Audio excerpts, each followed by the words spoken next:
안녕하십니까. 유병성 목사입니다. 일반적으로 모든 유대인은 다 같을 것이라고 쉽게 생각합니다.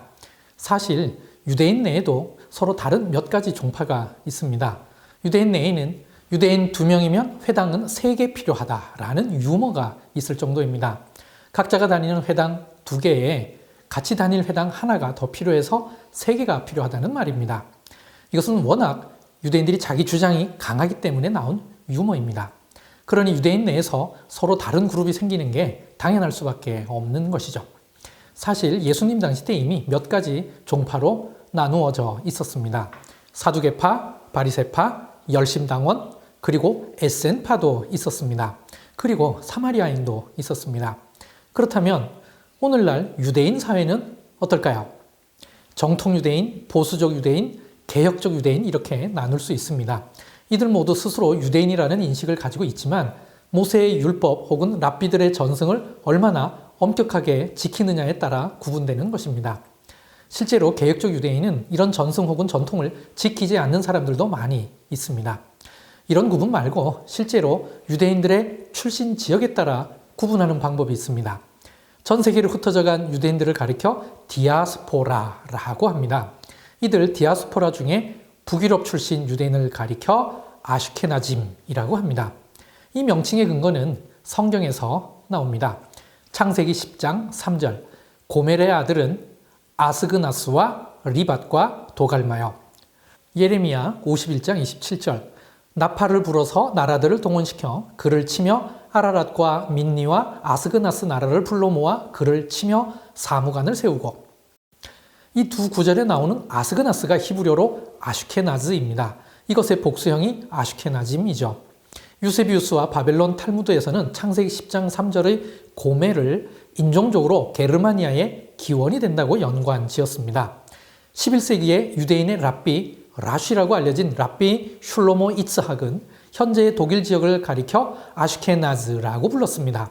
이때부터 독일을 중심으로 성장하기 시작해 전 유럽으로 퍼진 유대인 공동체를 가리켜 아슈케나짐이라고 부르게 된 것입니다. 2차 세계대전 직전에는 전 세계 유대인의 90% 정도를 차지할 만큼 절대 다수가 되었습니다. 이들이 주로 사용한 언어가 이디시였습니다. 600만 학살 때 희생당한 유대인의 대부분이 아슈케나짐입니다. 이때 생존한 아슈케나짐이 현대 이스라엘 건국에 많은 기여와 영향을 미쳤습니다.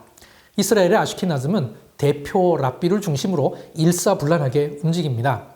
특별히 종교 정당을 만들어서 이스라엘 정치에도 큰 영향을 미치고 있습니다. 이와는 다르게 남유럽, 북아프리카 지역 출신 유대인을 일컬어 스파라딤이라고 합니다. 스파라딤의 기원도 성경에 있습니다. 오바댜 20절 사로잡혔던 이스라엘의 많은 자손은 가나안 사람에게 속한 이 땅을 사르밧까지 얻을 것이며 예루살렘에서 사로잡혔던 자들 곧 스바랏에 있는 자들은 네겝의 성읍들을 얻을 것이니라. 이 구절에 나오는 스바랏이 히브리어로 스파라드이고 이것의 복수형이 스파라딤입니다. 이렇게 크게는 두 그룹으로 나뉩니다. 하지만 이 두 개의 그룹 부분법에서 소외된 유대인이 있습니다. 팔레스타인 땅에 오랫동안 억압에 견디며 버텨온 유대인과 중동의 아랍 지역에 살고 있던 유대인이 소외된 것입니다.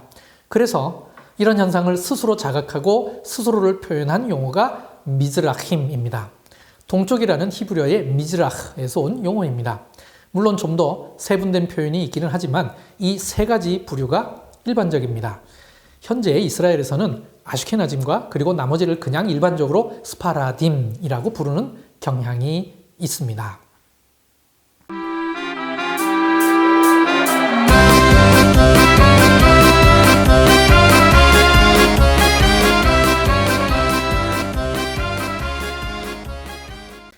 열 번째 파르샤타 샤부아는 미케츠입니다. 본문은 창세기 41장 1절에서 44장 17절입니다. 미케츠의 뜻은 후에입니다. 무엇이 끝난 후에라는 뜻입니다. 주요 내용은 다음과 같습니다.